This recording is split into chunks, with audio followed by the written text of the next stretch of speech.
Uau, isso é uma verdade extraordinária. Sabe, no dia difícil, na hora ruim, quando a crise se levanta, e nesse fim de semana nós estamos chamando essas coisas de gigantes. Porque tudo aquilo que se levanta contra você, contra a sua família, contra os seus sonhos, contra os seus negócios, são gigantes. A Bíblia usa essas figuras porque crescem na sua presença, te intimidando, calando a sua voz, roubando a sua esperança. A Bíblia também chama isso de guerra, porque quando esse gigante se levanta, ele nos chama para a batalha, ele desafia você. Quando ele diz que você não pode, que você não vai conseguir, que você não vai ter vitória, que a sua família está derrotada, que o seu lar acabou, que a sua empresa faliu, que você não vai se livrar desse pecado. E além de te intimidar, ele diz, vem, disputa comigo isso. Você sabe que você já perdeu. Então é muito importante nós termos a consciência de que nós somos amados de Deus. E como dizia Davi, porque o nome dele significa amado, ainda que eu ande pelo vale da sombra da morte, não mal algum, porque tu estás comigo, a tua vara e o teu cajado me consolam. Você não está sozinho nessa guerra. Seja qual for o gigante que esteja atormentando a sua vida, o Senhor está do seu lado. Ele é o guarda de Israel.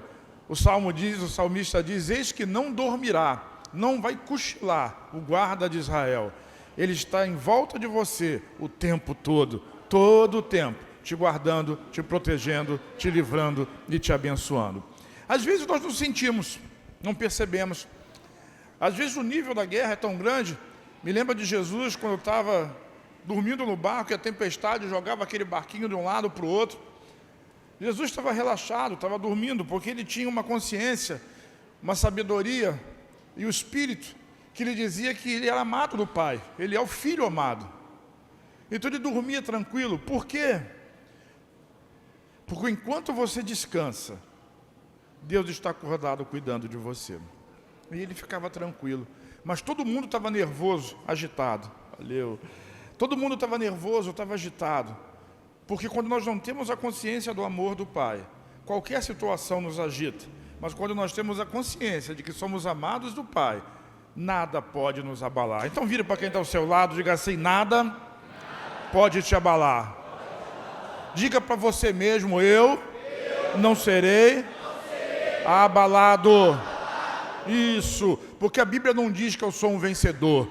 Vire para quem está ao seu lado e diga, você não é um vencedor. Não, você é mais do que vencedor, mais do que vencedor, mais do que vencedor. Bate na mão dessa pessoa e diz, recebe aí em nome de Jesus, mais do que vencedor. Porque você começou a carreira na vitória e não na derrota. Por isso a bênção de Deus está sobre a sua vida. Então essa semana, ou esse fim de semana, muitos gigantes foram derrotados, muitos argumentos foram quebrados pelo poder da palavra de Deus e pelo Espírito Santo de Deus. Porque na verdade quem derruba os gigantes é o Espírito Santo. Então repita comigo, o Espírito que derruba gigantes. Vamos à palavra de Deus então, Zacarias capítulo 4, versículos 6 e 7. Diz assim, essa é a palavra do Senhor para Zorobabel. Deixa eu esclarecer alguma coisa para aquele que não conhece a história ou o texto. Zorobabel, ele era o responsável pela reconstrução do templo em Jerusalém. Na volta do cativeiro, sabe, Esdras veio, Neemias veio, eles reconstruíram os muros, eles consertaram a cidade, arrumaram ali a situação em Jerusalém, e agora Zorobabel ele tem a responsabilidade de levantar novamente o templo que havia sido destruído 70 anos antes por Nabucodonosor. E ele estava com uma dificuldade muito grande, porque as pessoas agora, cada um estava ocupada com o seu próprio problema, porque eles estavam voltando do cativeiro, então eles tinham que reconstruir as suas casas. Aqueles que eram fazendeiros precisavam, além de reconstruir as suas casas, plantar, semear, cuidar da semeadura, da plantação, para que no tempo próprio pudesse ter uma colheita e o povo pudesse comer e eles pudessem prosperar. E o que estava acontecendo? A construção, a reconstrução do templo estava ficando em segundo lugar. Ou seja, o culto a Deus estava ficando em segundo lugar, porque as pessoas estavam muito ocupadas. E isso se transformou, diga assim comigo, num grande gigante. E Zorobabel começou a ficar muito angustiado. Angustiado porque ele não via o trabalho andar, ele não via as coisas funcionarem direito. Então, o profeta Zacarias, ele vem a vem a Zorobabel, em nome do Senhor, dizendo: essa é a palavra do Senhor para você, Zorobabel. Não por força, repete comigo, não por força, nem por violência, mas pelo meu Espírito, diz o Senhor dos Exércitos. Os verdadeiros e grandes gigantes da sua vida só vão cair pelo poder do Espírito Santo. Não são lutas que nós podemos conseguir vencer no âmbito natural. O inimigo, ele sempre quer trazer você para o âmbito natural, para o terreno dele, para o campo dele, porque ali você será facilmente subjugado. Quando você luta com as suas forças, eu não sei qual é o gigante, mas o Espírito Santo revela para você, você sabe bem qual é. Mas quando mais você luta com as suas forças, mais dificuldade você vai ter para conseguir vencer, porque você está jogando no campo dele. Mas, assim como foi com Zorobabel, a palavra do Senhor para a sua vida nessa noite é não por força, não na sua força, não na sua capacidade, não na sua inteligência, sabe? Não são nas suas qualidades, mas é pelo poder do Espírito Santo, assim diz o Senhor dos Exércitos. E ele vai mais.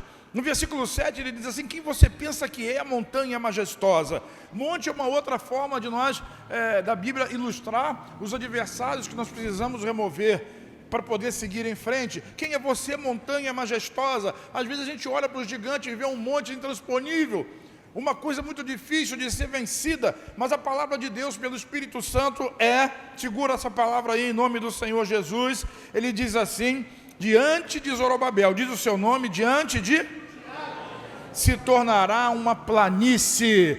Vamos de novo, diante de, se tornará uma planície. E você colocará a pedra principal, a gritos de Deus abençoe, Deus abençoe, a gritos de pela graça de Deus. É a melhor tradução para esse texto. Eu estava voltando do encontro hoje, e ali, perto de Manilha, fizeram uma terraplanagem enorme para alugar para galpão. Então um terreno que era todo irregular, e complicado, sabe? Aquilo se transformou numa terra planinha, bonito de se ver. Eu quero dizer que Deus vai fazer a mesma coisa com você. Ele vai pegar esse terreno irregular, essa montanha, essa dificuldade, e vai transformar isso numa grande planície, para que você possa passar de vitória, em nome de Jesus. Diz amém? Agora deixa eu lhe dizer uma coisa: não existe vitória sem guerra. Existe uma luta. Mas a palavra de Deus diz que você não é simplesmente vencedor, é mais do que vencedor. Sabe, no final Zorobabel, ele teve que construir o templo, colocar pedra sobre pedra, lançar o alicerce, depois colocar as madeiras, o telhado, cobrir as paredes. Todo o trabalho foi feito pelas mãos dos homens, mas o verdadeiro gigante a ser vencido ali não era colocar pedras no lugar, era motivar as pessoas e dizer que era importante fazer aquilo. Essa parte é a parte do Espírito Santo.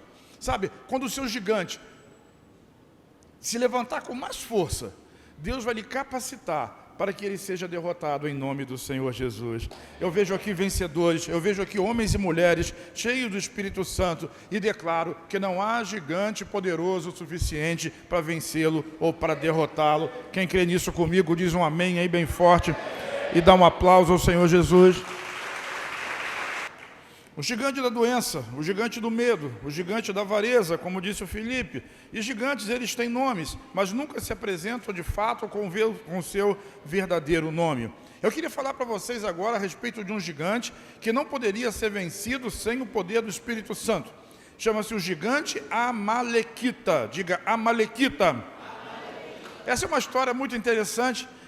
O povo de Israel tinha passado o Mar Vermelho, estava caminhando pelo deserto, e ele chegou num lugar chamado Refidim. É um lugar muito interessante, bonito, nós já tivemos lá, eu algumas vezes, alguns irmãos aqui também já tiveram. É um grande vale, cercado de montanhas, montanhas muito altas. E quando o povo de Israel chegou naquele lugar, os adversários se juntaram contra ele, o povo amalequita se juntou contra eles, numa grande multidão, para guerrear e para destruir e para saquear tudo aquilo que o povo tinha. O gigante veio saquear, e a guerra começou, se levantou, o povo de Israel começou a se defender, mas a luta física não os fazia vencer. Por quê? Porque era necessário algo mais. Irmão, às vezes toda força, todo esforço que você está fazendo, toda luta física que você está travando, ela não é o suficiente. Por quê? Porque é necessário algo mais. O que é esse algo mais? Não por força, nem por violência, mas pelo meu Espírito. Falta um quê do Espírito Santo na sua vida? Coloca ele na frente e você vai ver que a vitória vai vir. Olha só essa história, como ela se desenrola. Êxodo capítulo 17, versículos de 8 a 13, diz assim: E sucedeu que os amalequitas vieram atacar os israelitas em Refidim.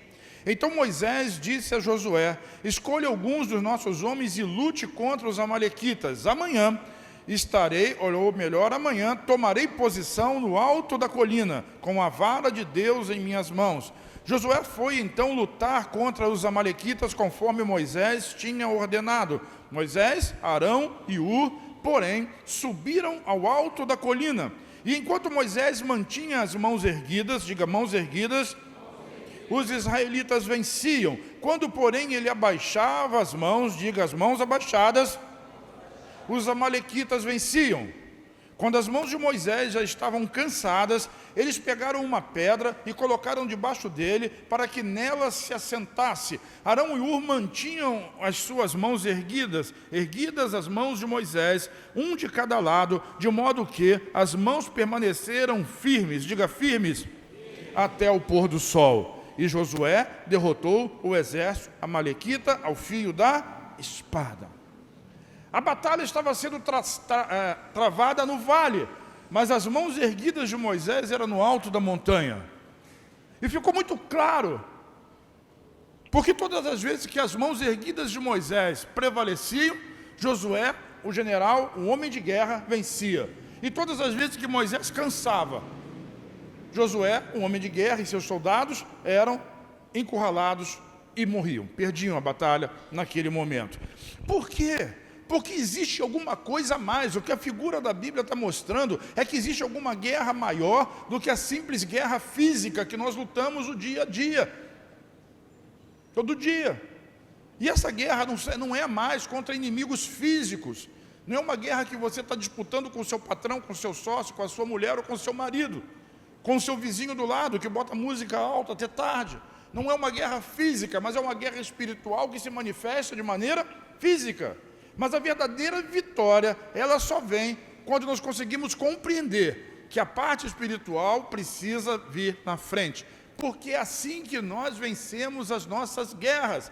Nós somos crentes, diga eu sou. E crente vence a guerra no campo espiritual. Porque tudo que é formado nesse mundo vem a partir daquilo que é espiritual. Aquilo que nós vemos é material, é natural, um dia acaba. Aquilo que nós não vemos é espiritual, é poderoso, é de onde surgiram todas as coisas, e isso vai durar para sempre. Então nós precisamos entender que nessa guerra é importante que alguém, diga alguém levante as mãos sobre a sua vida. E talvez quando você esteja lutando uma guerra física, alguém precisa levantar as mãos sobre a sua vida. Alguém diria uma outra figura de linguagem, dobrar os joelhos em seu favor. Levantar a mão, dobrar os joelhos, abrir a boca. Por quê? Porque está lançando palavras do mundo espiritual, palavras de vitória, e os anjos de Deus são mobilizados a seu favor para que a sua guerra seja vencida o tempo todo. Os anjos do Senhor se acampam ao redor daqueles que o temem e os livra. 1000 cairão ao meu lado, 10.000 cairão à minha direita, mas eu não serei atingido. Ele, diga ele me livrará da peste perniciosa e da mortandade terrível. Ele, debaixo das suas penas eu sou guardado, e debaixo, enrolado, abraçado pelas suas asas, eu sou protegido. A fidelidade de Deus é o meu escudo que me protege. Eu estou citando versículos do Salmo 91, que todo mundo deixa a Bíblia aberta. Mas a Bíblia aberta sozinha não vai resolver o problema. Assim como Moisés, se estivesse no meio do povo, não resolveria o problema. Ele precisou subir um monte, levantar as mãos. Mãos erguidas significam rendição. Você se rende para Deus, para que Ele possa lutar as suas batalhas. Porque enquanto você luta, Ele se rende, se afasta. Mas quando você se rende, Ele vai lutar a sua guerra. Vire para quem está ao seu lado e diga assim: Deus vai lutar a sua guerra. Mas tem guerra que não conseguimos lutar sozinhos. Moisés, na verdadeira batalha, e olha que a verdadeira batalha estava lá em cima do monte. Moisés, na verdadeira batalha, ele precisou de Uri e de Arão, que apoiassem ele, que estivessem com ele, que acompanhassem ele, que mantivessem as suas mãos erguidas, para que durante todo o tempo em que durasse aquela batalha, ele pudesse ter vitória no final. E nós sabemos o final da história. Josué derrotou completamente o exército amalequita. Diz amém? Me lembro que quando Daniel foi para os Estados Unidos, ele tentou tirar o visto pela primeira vez, no final de 2015, comecinho de 2016, e ele foi reprovado lá no Rio, no consulado americano. E eu lembro que naquele dia nós fomos juntos, eu parei o carro e fui para uma lanchonete, ficar estudando, ficar lendo, tomar um café, enquanto esperava ele lá no processo. E no final ele saiu de lá triste, com aquele papelzinho, não lembro a cor do papel da derrota. Lá tem assim, você sai com um papelzinho que a cor é derrota e com a outra cor é vitória. Uma você tem o visto, a outra você não tem. Esqueci a cor. E ele saiu de lá cabisbaixo, triste, chateado. E nós refizemos o processo para que algumas semanas depois aquilo pudesse acontecer. E quando repetimos o processo, eu fui com ele para o Rio, só que dessa vez, eu não sei quem conhece a Embaixada Americana, ela é toda de grade, né? O consulado é tudo de grade, ali perto da Avenida Santa Luzia. E dessa vez eu não fui tomar um café e ficar estudando e ficar lendo. Eu segurei naquelas grades do lado de fora e fiquei orando em línguas até ele sair de lá com o papel da vitória. Porque tem vitória, meu irmão. O diabo quer atrasar você. Ele precisava ir para estudar, ele tinha um projeto, ele tinha um processo na vida dele que era importante. E sabe, alguém precisa estar orando, alguém precisa estar intercedendo. A luta natural, ele travava lá dentro, mas a luta espiritual, eu travei lá fora. Sabe, é o Espírito que faz você vencedor. Diga isso para quem está ao seu lado, é o Espírito Santo que faz de você um vencedor. Paulo diz assim em 2 Coríntios capítulo 10, versículo 4, as armas com as quais lutamos não são humanas. Repete comigo. Vire para quem está ao seu lado e diga, não são humanas. Nós usamos toda a nossa capacidade, todo o nosso esforço, toda a nossa inteligência e ainda pegamos emprestado com alguém, pedindo opinião e ajuda, mas as armas, as verdadeiras armas com as quais nós lutamos não são humanas. Ele diz assim, pelo contrário, são poderosas em Deus para destruir fortalezas. Aliás, fortalezas é um outro nome, como monte, como gigante, como guerra e como adversário. Está tudo aí misturado num conjunto só. É tudo aquilo que se levanta contra você, contra os sonhos de Deus na sua vida. Mas essa guerra não é vencida com armas humanas. Talvez você esteja lutando há tanto tempo, talvez lutando contra o pecado.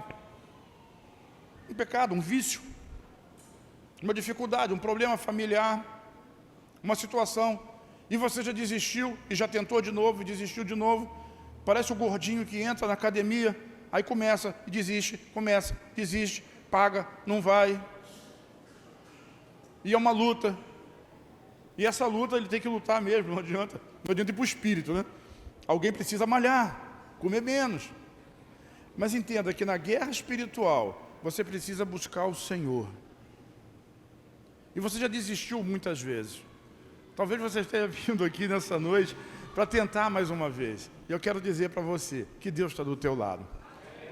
Você não está sozinho na guerra para lutar. E você pode contar com essa igreja. Porque daquilo que se fizer importante, assim como Moisés, nós vamos levantar as mãos de cima do monte para que você possa obter a sua vitória. Diz amém? As armas não são carnais, não são naturais, não são armas humanas, mas são armas poderosas em Deus para destruir fortalezas. E às vezes é preciso mais de um para que essa vitória possa vir na sua vida, em nome do Senhor Jesus. Diz amém mais uma vez. Sabe, a batalha, ela é do Senhor. Repete comigo, a batalha é do Senhor. E agora eu vou partir para outra guerra. Olha só, a Bíblia conta essas histórias para nós compreendermos que nós também passamos por guerras, mas que em cada uma delas o Senhor está do nosso lado. Amém? Eu falei da guerra de Zorobabel para construir o templo, e ele ficou sozinho, tendo que fazer a obra, mas Deus estava com ele, então ele nunca esteve sozinho. Às vezes nós nos sentimos sozinhos, mas de fato nunca estamos sozinhos, porque Deus sempre está conosco, seja qual for a nossa luta. Ele está conosco, nos ajudando e nos apoiando. Quando nós vemos a situação de Josué contra os amalequitas, o povo de Israel, que não era uma nação formada ainda, era simplesmente um amontoado de pessoas saindo do cativeiro, Moisés precisou subir ao monte para levantar as mãos em intercessão para que houvesse vitória, a verdadeira vitória no mundo espiritual. Agora, o povo, já há muitos anos depois, consolidado na sua terra, na sua cidade, dentro dos palácios, dentro das muralhas, novamente ele era atacado. Mas o que eu quero destacar é essa frase: a batalha é do Senhor. Essa atual guerra era a guerra contra os amonitas e contra os moabitas, e eles vinham com ajudas dos edomitas. Então, Edom, Moabe e Amon se juntaram para atacar Israel. Sabe, às vezes o inimigo, ele se junta para atacar você, e ataca de 2, de 3 lados diferentes. Ele quer te cercar, ele não tem pena e nem misericórdia. Ele quer que você morra, que você seja destruído, que a sua esperança acabe e que a sua vida fique miserável. Eu não sei quantos já tiveram oportunidade de se assentar com um morador de rua, por exemplo, e conversar com ele. Há um tempo atrás eu encontrei um, e Deus me mostrou aquele homem. Eu dei um café para ele e comecei a conversar com ele. O nome dele é Leonardo, e ele é morador de rua, vindo do interior do estado, e dizia que morava ali por Niterói, perto do campo de São Bento. E um dia eu estava fazendo a minha caminhada ali no campo de São Bento, gosto de caminhar ali, e entrei com ele e comecei a conversar, comprei um café, e eu falei para ele assim: você precisa de Jesus. Você pode largar essa vida, você pode mudar a sua história, essa vida pode mudar, pode ser virada, Deus quer virar a chave da sua vida hoje. E ele dizia assim: eu não posso, porque papai e mamãe não deixam. Mas quem é papai e mamãe? Seu pai, sua mãe? Não. E ele ficava fugindo do assunto. Aí, em determinado momento, ele disse assim: eu vou mostrar para você quem é papai e mamãe. Aí, vem comigo. Aí, imagina, eu estava fazendo caminhada, andando atrás do mendigo cracudo, dentro do campo de São Bento, as pessoas olhando assim. Muito engraçado. E fui andando. Aí, perto da saída ou da entrada, que dá para Miguel Couto, que é a rua onde eu moro, perto da Igreja Católica, ali do lado tem uma estátua de uma personalidade que morreu e é famosa. Quem conhece o campo de São Bento sabe, quem não conhece pesquisa, porque eu não vou dizer o nome aqui que está sendo gravado. Então tinha ali a personalidade, a estátua, e ele estava mostrando assim: olha lá, papai e mamãe. É um ator falecido, que era homem e que era mulher, dependendo do personagem. E eu perguntei como é que é o nome dele de verdade. É o rei do Egito. Ele não deixa eu sair daqui. Aí eu orei por ele, dei uma palavra e fui embora. Outro dia eu estava passeando de novo, andando, fazendo a minha caminhada, e aí eu vi ele e segui ele. Aí você vê, pastor seguindo o cracudo, hein? A que ponto nós chegamos? Mas comecei a seguir ele. E sabe onde ele foi? Foi lá encontrar com as imagens, com as estátuas. E abraçava a estátua assim, falava com ele e tal. Ele é maluco, pastor? Não. Pode até ser endemoniado. Maluco não. Sabe, existem guerras. As guerras verdadeiras, elas não são físicas. Aquele homem, por exemplo, você pode dar uma casa para ele, roupas novas, banho, dinheiro, ele vai voltar para lá. Porque a verdadeira batalha dele não é no campo natural, é no campo espiritual. Quem está me entendendo?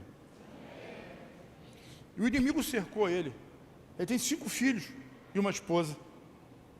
Largou tudo para trás perdeu tudo, deixou tudo para lá. E eu falei, sua família precisa de você. Eles sabem se você está vivo, pelo menos. Não sabe, não vejo há muitos anos.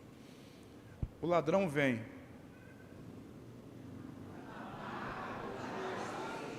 Matar, roubar e destruir. De ângulos diferentes, de situações diferentes, por motivos diferentes. Ele vem matar, roubar e destruir. Hoje eu estou contador de história. Alguns anos atrás, uma jovem aqui da igreja, líder de célula, ela encontrou uma pessoa dessa na rua. E era semana de encontro e resolveu levar a moça para o encontro. Moradora de rua. Essa já era lá, perto das barcas, indo quem vai para o Graguatá. E encontrou a moça na rua e falou com ela, e conversou e tal, e convenceu a menina e levou a menina para o encontro. Deu banho nela, botou uma roupa e tal. Quem lembra disso? Alguém que lembra disso aí? Só o Dudu que lembra, né? Vocês outros, tudo novinho, né? E levou ela para o encontro. A gente reunia ela no sítio. E a menina foi restaurada.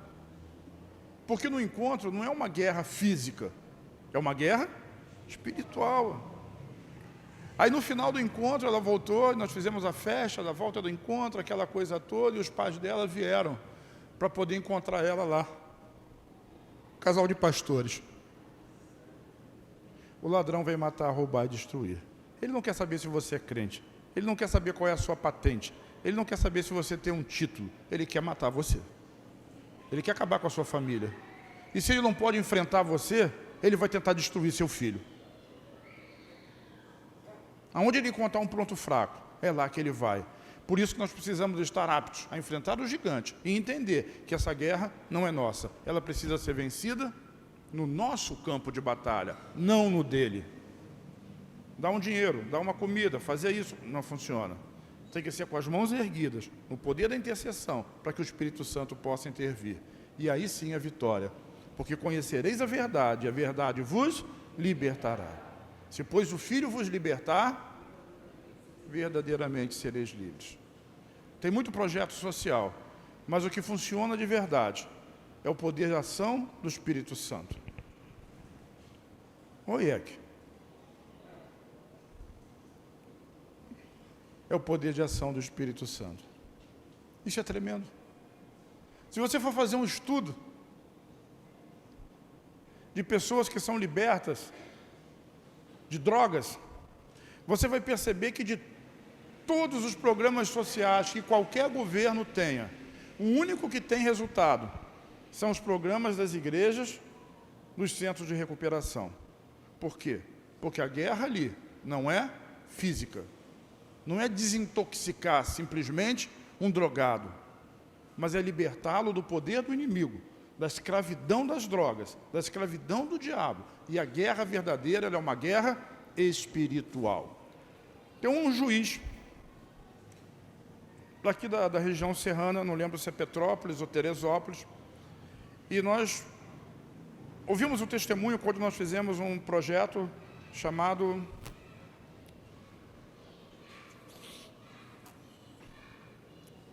Família, livrinho da família, não é Casa de Paz. Lembra que nós fizemos com Carlos Henrique? Não. Tem um nome. Nós temos o título lá, a gente pode fazer até o negócio funcionar. Esqueci o nome. De casais. Casados para sempre. Isso. E Casados para Sempre é um projeto para restauração de casamento, que funciona como células. Os casais vão para as células, tem um estudo, tem oração e tem um líder que comanda ali a situação para poder restaurar famílias. E um juiz aqui da região serrana, eu não lembro se é Petrópolis ou Teresópolis, ele participou de um projeto desse com a esposa dele. E ele ficou tão apaixonado pelo negócio, que todo casal que ia para ele, era um juiz de vara de família, que ia para ele para se separar, ele diz assim, ok, mas primeiro, vocês vão fazer um projeto, Casados para Sempre, da igreja tal. Se vocês passarem pelo projeto, por todas as semanas e quiserem se separar, aí vocês podem vir me procurar. A média é de 70% dos que foram, não voltaram mais. Porque a verdadeira guerra não é a guerra entre você e sua esposa, entre você e seu marido. É uma guerra espiritual do ladrão que vem matar, roubar e destruir. Destruir sua família. A guerra não é do filho contra o pai, nem do pai contra o filho. Ela se manifesta assim fisicamente, mas existe uma guerra que está por trás dessa guerra. E ela só pode ser vencida no poder do Espírito Santo. Repete comigo: não por força, nem por poder, mas pelo meu Espírito, diz o Senhor dos Exércitos. Outro dia um amigo meu teve neném. A esposa dele, né? O casal. Antes que alguém vá fazer uma piadinha para mim. E eu falei para ele: Fabiano, falei o nome dele aqui, deixa para lá, né? Não liga não. E assim, eu falei para ele, o neném ia nascer, e maternidade, aquela correria. Eu falei assim: cara, vou dizer uma coisa para você, quando esse bebê nascer, acho que eu falei isso para você também, você pega ele no colo e toda palavra de bênção que você conseguir lembrar, você libera sobre a vida dele. Saúde, prosperidade, ele vai ser bonito, vai ser um homem de Deus, no caso lá, uma mulher de Deus, e tudo que você lembrar, papai, quando você pegar no colo, você declara sobre a vida dele. Essa palavra é uma palavra espiritual da autoridade do pai, e isso vai manter o filho seguro. Instrui o menino no caminho, mas ele não entende nada, ele não precisa entender, quem precisa entender é o inimigo, que não pode mexer na sua criança. Não pode, está proibido. Quem proibiu? Você. Mas eu não tenho poder. Não tem mesmo, mas não é por força nem por violência, é pelo poder do Espírito Santo. Você consegue entender? Se consegue entender, dá um aplauso a Jesus. Vamos lá.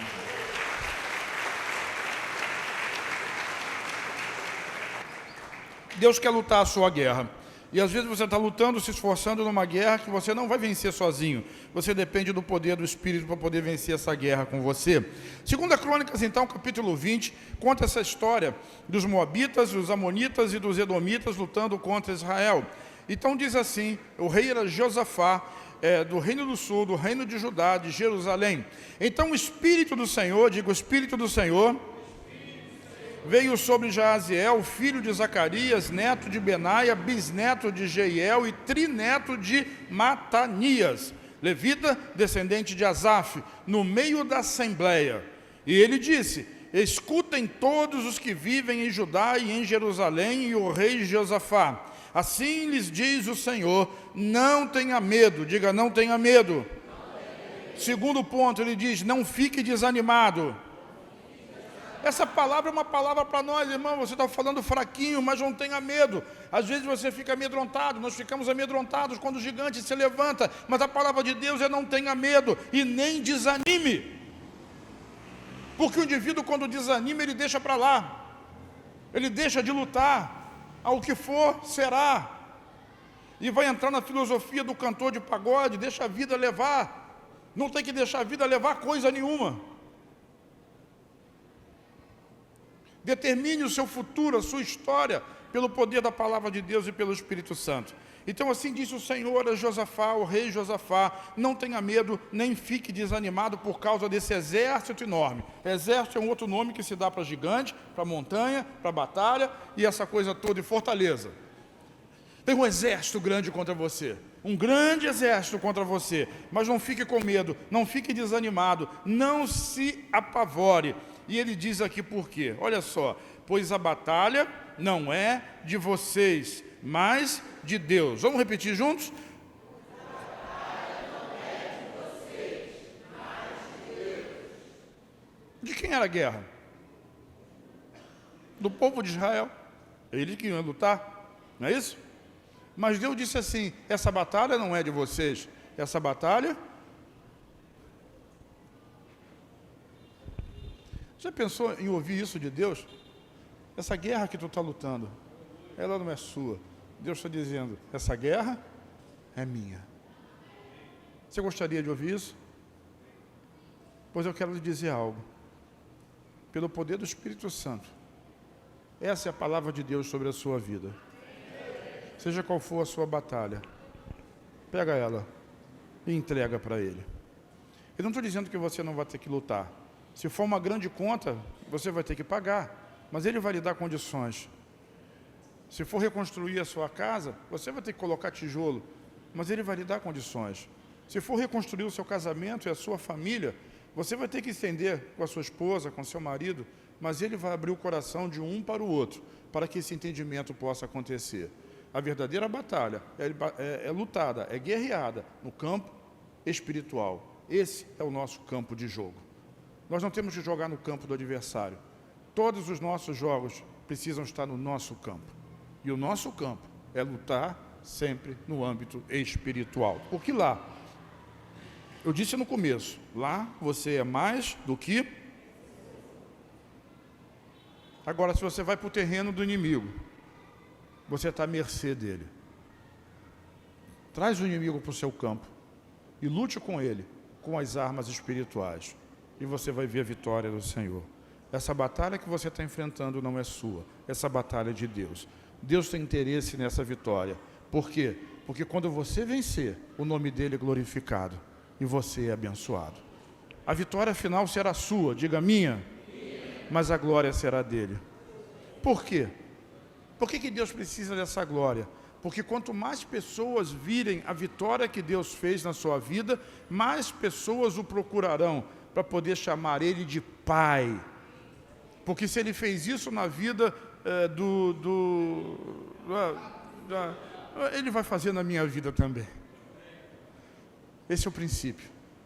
A glória de Deus. Alguém vai olhar para você e vai dizer, fulano, casamento destruído. Olha lá, a família está restaurada, bonito. Os filhos estão até mais inteligentes. Estão passando de ano na escola, nunca passava, estava sempre em recuperação. Aquele carro velho, agora é um carro novo. Porque Deus virou a chave, mudou a história, mudou a vida. O que aconteceu com fulano? Fulano conheceu Jesus, entregou a vida para Jesus e a vida dele mudou. Ora, é isso que eu estou falando, é o testemunho de restauração. O ladrão vem matar, roubar e destruir. Eu vim para que você tenha vida e a tenham em abundância. E aí o profeta disse para o rei Josafá, não fica com medo, não fica desanimado, porque a batalha que você está lutando é minha, essa guerra me pertence.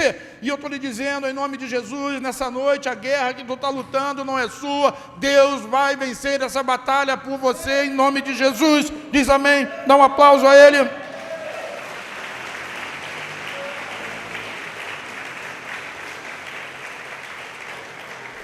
Amanhã, diga amanhã. Amanhã é segunda-feira, desçam contra eles. Eles virão pela subida de Ziz, e vocês os encontrarão no fim do vale, em frente do deserto de Jeruel. Vocês não precisarão lutar nessa batalha. Diga, eu não vou lutar. E aí Deus dá algumas características, algumas condições. Diz assim, tomem suas posições. Vire para quem? Oh, meu Deus, muito bem. Eu ia dizer, repita comigo, fique posicionado. Mas tome suas posições significa a mesma coisa. Então vire para quem está ao seu lado e diga, tome sua posição. Tomar sua posição é você saber quem você é. É você entender quem você é. Essa é a sua posição. É a sua identidade. Diga, minha posição é a minha identidade. Você já usou o nome do seu pai alguma vez para conseguir alguma coisa? Os meus filhos são mestres nisso. O nome do papai vai na frente. Eu nem fico sabendo. Às vezes fico, né? O nome do papai vai na frente. Vocês deram almoço lá para o motorista? Eu passei pelo portão saindo do sítio hoje e falei para os caras assim, sabe a cara de fome, vocês já almoçaram? Não. Quer almoçar? Ainda dá para almoçar? Tem comida? Tem. Vai lá e procura o pastor Gleice. Diz que foi o pastor Fernando que pediu para dar comida para vocês. Procuraram mesmo? Não, procurou alguém. Eles usam o meu nome o tempo todo. Porque eles sabem quem eles são. Eles sabem quem é o pai deles. O que você precisa é saber quem é o seu pai. E não é o seu pai físico, não, porque o seu pai físico tem limitação. Ele pode ir até um determinado lugar, mas chega que não dá mais para ele. Mas você diz assim: eu sou filho amado do Pai dos pais. Teve um momento lá no reencontro que a tristeza foi tirada. Se você não foi, perdeu. Se você não foi, só você não foi. E aí não dá para eu só vou contar um pouquinho. Aí Dudu estava falando para mim, essa tristeza é pela falta dos pais. É pela ausência dos pais. E sabe, Deus, ele diz, mesmo que a sua mãe ou seu pai se esqueça de você, eu jamais me esquecerei de ti. Eu tenho o seu nome, digo o meu nome. Qual o seu nome? Gravado na palma das minhas mãos. Ele fez cola.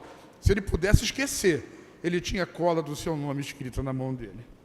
Aquela que você fazia quando ia fazer prova, que você suava, depois borrava tudo e não servia para nada. É? Não vou ensinar você a colar. Esquece. Estuda. Deus tem o seu nome escrito na palma das mãos dele. Isso tem uma história muito bonita por trás que não dá tempo de eu contar. Mas eu quero dizer que ele é o seu pai. Quando ele diz assim, tome posição, ele está dizendo, saiba quem você é. Davi fez isso, você vem contra mim, Golias, com lança, com espada, com dardo, com o seu tamanho, com a sua força, com a sua arrogância, com a sua prepotência, mas eu vou contra você em nome do Senhor dos Exércitos, do Deus de Israel, a quem você humilhou. Hoje, ele vai me entregar ele vai entregar você nas minhas mãos, e os cadáveres do céu vão comer o seu corpo. Posição. Vire para quem está ao seu lado e diga, tome posição. Você sabe que cachorro, ele é atraído pelo medo. O cachorro, quando late e ameaça avançar, se você sente medo, você exala um odor que você não sente o cheiro, nós não sentimos. O olfato humano não consegue captar, mas o olfato do cachorro sente aquele cheiro. E aquilo provoca mais raiva ainda nele. O diabo, ele é chamado de cão. Já ouviu falar nisso? Ó, o cão está atrás de você, hein? Cuidado com o cão, é o cão, não é o diabo. Se ele sentir o cheiro de medo em você, é aí que ele vai te atacar cada vez mais. Por isso, vire para quem está ao seu lado e diga, se posicione.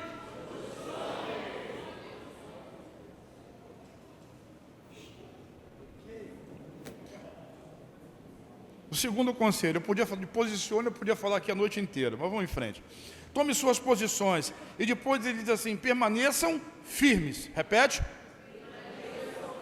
Uma coisa é tomar posição, saber identidade. A outra coisa é permanecer firmes. Firma seu pé no chão. Daqui eu não saio. Daqui ninguém me tira. E Deus disse, vai, amanhã, avança contra eles. Chega no final do vale. Tome sua posição. Fique firme e não saia daí. Por quê? Porque você, diga eu, vou ver a vitória de Deus na minha vida. É isso que ele disse, tome posição, permaneça firme, vejam o livramento que o Senhor lhes dará, ó Judá, ó Jerusalém. Não tenha medo, não desanime, saiam para enfrentá-los amanhã, e o Senhor estará com vocês. E Josafá prostrou-se com o rosto em terra, e todo o povo de Judá e de Jerusalém prostrou-se em adoração perante o Senhor. E eles pegaram a espada, amém? Escudo, amém? Não, pegaram o contrabaixo, pegaram o violão, pegaram a guitarra, pegaram o teclado, levaram a bateria, porque a guerra que eles iriam lutar não era uma guerra física, era uma guerra espiritual. E como é que eles lutariam isso? O versículo 22 explica, quando começaram a cantar e a entoar louvores, repete.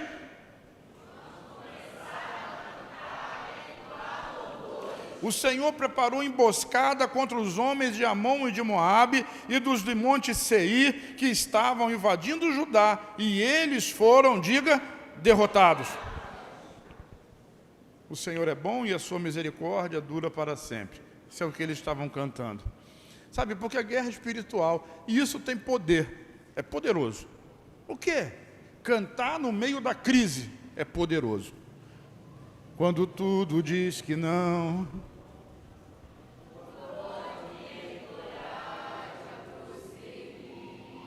Vocês cantam tão lindo, vamos mais. Quando...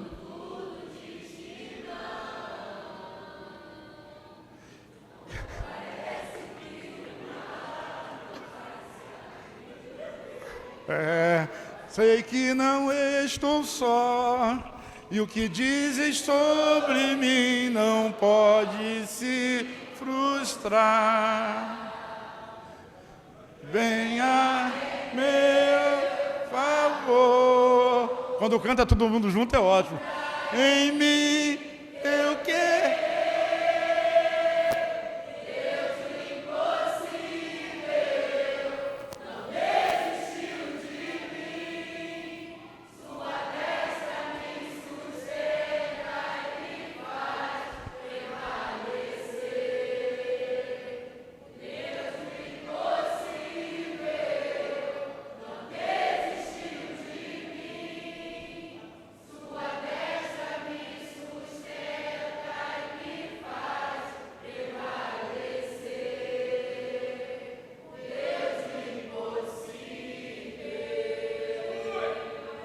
Quando você pega o seu gigante, canta para ele.